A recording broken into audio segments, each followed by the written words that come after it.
Bonjour, alors moi je m'appelle Karine Rondia, je suis journaliste médicale. Je dirige un magazine qui s'appelle Équilibre, qui parle de santé sans publicité.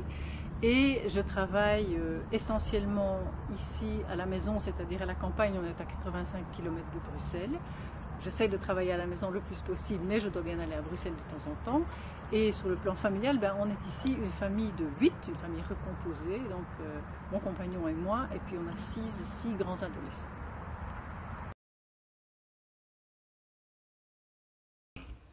Alors pourquoi j'ai accepté de participer?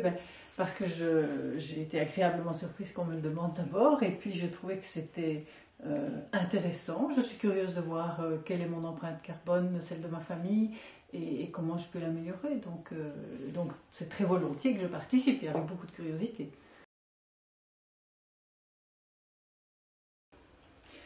Je me dis que je dois être dans la moyenne, parce que c'est vrai que on fait attention, mais un peu comme tout le monde. Je ne roule pas dans un gros 4x4, on est économe sur le plan du chauffage, etc.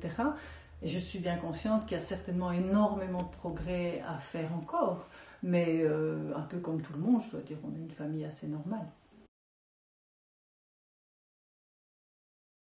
Je vais vous avouer que je vais à Bruxelles en voiture toute seule, mais je tiens quand même à dire que quand il y aura dans ce pays des transports en commun qui me permettront d'y aller sans passer 2h30 à l'aller et 2h30 au retour, je serai ravie de les utiliser, mais pour l'instant ce n'est pas possible. Et comme mon travail est vraiment très important à mes yeux et qu'il est quand même une priorité pour moi, je veux pouvoir l'exercer dans des bonnes conditions et donc je prends la voiture. Mais je n'y vais quand même que 2 ou 3 fois par semaine, j'essaie de travailler ici à la maison le plus souvent possible.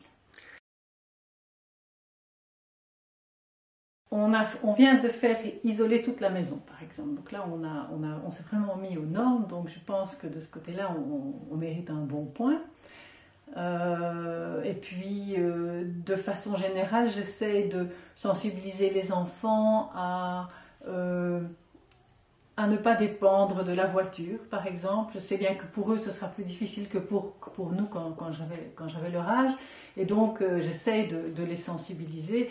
Mais ce qui reste vrai, c'est qu'on vit à la campagne, qu'il y a un bus toutes les heures aux heures de pointe et un toutes les 3 heures en dehors des heures de pointe. Donc, fatalement, il faut encore les conduire à gauche, à droite, mais on essaye qu'ils se débrouillent. Je me dis que ça ne va pas être facile, parce que comme je vous ai dit, on a déjà fait quelques efforts. Et c'est vrai que, comme je pense tout un chacun, on est prêt à participer à un effort collectif, mais on tient quand même à un certain confort de vie. Et donc, le jour où on sera vraiment le nez dessus et où on sera obligé de diminuer toutes nos consommations d'énergie, eh bien, on le fera avec tout le monde. Mais tant qu'on n'a pas le nez dessus, je crois que je suis un peu comme tout le monde. J'aime bien garder un certain confort de vie.